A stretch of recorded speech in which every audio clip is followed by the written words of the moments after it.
TNPSC group 2 notification தான் release ஆச்சு. அந்த ஒரு நோட்டிஃபிகேஷனால் என்னோடய லைஃப்பில் நான் எடுத்த முடிவே மாறுங்கிறது நான் எதிர்பார்க்கல. ஸோ அதை பற்றி ஒரு லாங் வீடியோ தான் இந்த video. So hi, it's me Febi, welcome back to my channel.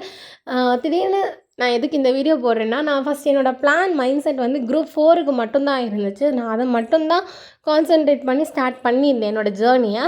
So 150 days journey நான் அதுக்காக தான் ஸ்டார்ட் பண்ணேன். மீன்ஸ் என்டையர் சிலபஸ்னால் நான் அந்த 150 days தான் ஃபஸ்ட் டைம் கவர் பண்ண போகிறேன், அந்த மாதிரி இருந்துச்சு.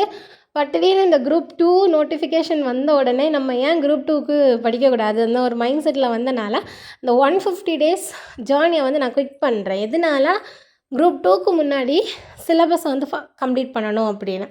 ஸோ அந்த 150 daysனால் எனக்கு குரூப் 4க்கு தான் கம்ப்ளீட் பண்ண முடியும். அண்ட் ஒன் மோர் திங், நான் குரூப் 1க்கு அப்ளை பண்ணேன். ஸ்டில் அந்த குரூப் 1 கூட எனக்கு அப்படி தோணலை. பட் எக்ஸாமுக்கு ஒரு 40 days தான் இருக்குது. இந்த 40 daysக்குள்ளே என்னால் சிலபஸை கம்ப்ளீட் பண்ணலான்னு அப்படி நேற்றுக்கு எனக்கு வந்து ஒரு ஐடியா கிடச்சி. அது கரெக்டாக தப்பாங்கிறது எனக்கு தெரியலை. பட் அந்த 40 daysக்குள்ளே பிகாஸ் நான் பாலிட்டி வந்து கொஞ்சம் ஓவராலாக ஒரு அரை இல்லை முக்கால்வாசி நான் பாலிட்டி முடித்தேன். ஒரு 12 lessons தான் பாலிட்டியில் கம்ப்ளீட் பண்ண இருக்குது. அப்புறம் வந்து எக்கனாமிக்ஸும், ஹிஸ்ட்ரி அண்ட் தமிழ்நாடு கல்ச்சர் இதுவும் இருக்குது. சயின்ஸை நான் பெருசாக பார்க்கல. நான் ஹிஸ்ட்ரி அண்ட் ஐஎன்எம் இந்த 3 சப்ஜெக்டும் இருக்குது. மேக்ஸ்னால் சைட் பை சைட் நான் போயிட்டே தான் இருக்கேன்.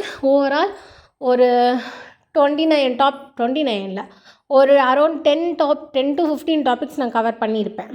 ஐ மீன் பிஒய்க்யூ எல்லாம் இனி ட்ரை பண்ணணும். ஸோ டிவிகே பேட்ச் வச்சு நான் கவர் பண்ணியிருக்கேன். அவரோட 30 classes நான் இன்றைக்கி வந்து 30 class நான் முடிச்சிருக்கேன்.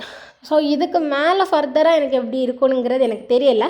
பட் என்னோடய மைண்ட் செட் இப்போ என்ன சொல்லுதுன்னா, கரண்ட் மைண்ட் செட் இந்த 40 daysக்குள்ளே நீ சிலபஸை ஒன்ஸ் ஆச்சு கம்ப்ளீட் பண்ணு. ஸோ சிலபஸை ஒன்ஸ் கம்ப்ளீட் பண்ணிட்டேன்னா குரூப் 2க்கு வந்து நீ தமிழுக்கு ஃபோக்கஸ் பண்ணிவிட்டு இந்த வந்து நீ ரிவைஸ் பண்ணும்போது உனக்கு கொஞ்சம் எஃபிஷியண்ட்டாக இருக்கும். எஃபிஷியன்ட் மீன்ஸ் டைமுக்கும் எஃபிஷியண்ட்டாக இருக்கும், ப்ளஸ் உனக்கு ரிவிஷன் கொடுக்குற மாதிரி இருக்கும். அப்போ குரூப் 4க்கு வந்து கொஞ்சம் கூட உனக்கு ரிவைஸ் பண்ணும்போது எந்தெந்த டாப்பிக்கில் நீ லேக் ஆகிற அதை பற்றி பார்த்து உனக்கு கொஞ்சம் கூட ஃபோக்கஸ்டாக இருக்க முடியும். எதர் ஒன்றில் நம்மளால் அச்சீவ் பண்ண முடியும் அப்படிங்கிற மைண்ட் செட் இருக்கிறனால இந்த 150 days சேனல் வந்து குவிக் பண்ணிவிட்டு ஜஸ்ட்டு சிலபஸ் நான் ஒரு நாள் எப்படி கவர் பண்ணுறேன், ஸோ எவ்வளோ டாபிக்ஸ் என்னால் கவர் பண்ண முடியுது, எத்தனை ஹவர்ஸாக நான் வந்து ஒரு டாபிக் கவர் பண்ணுற எனக்கு டைம் எடுக்குது, இதை பற்றி தான் இனி வரும் மேக்ஸிமம் வீடியோஸ்.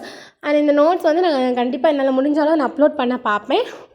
அண்ட் என்னோடய புது ஜேர்னி எப்படி இருக்குதுன்னு பார்ப்போம் 40 daysல.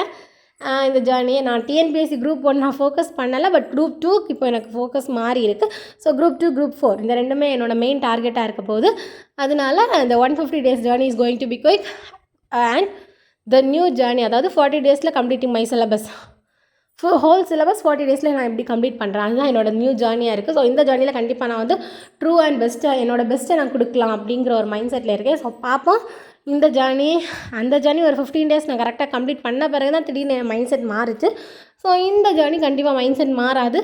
குரூப் 1 எக்ஸாமுக்கு முன்னாடி என்னோடய சிலபஸை நான் முடிக்க ட்ரை பண்ணுறேன். ஸோ பார்ப்போம் இந்த சிலபஸ் முடிக்கிறேன்னா இல்லையா. Stay tune for upcoming more videos.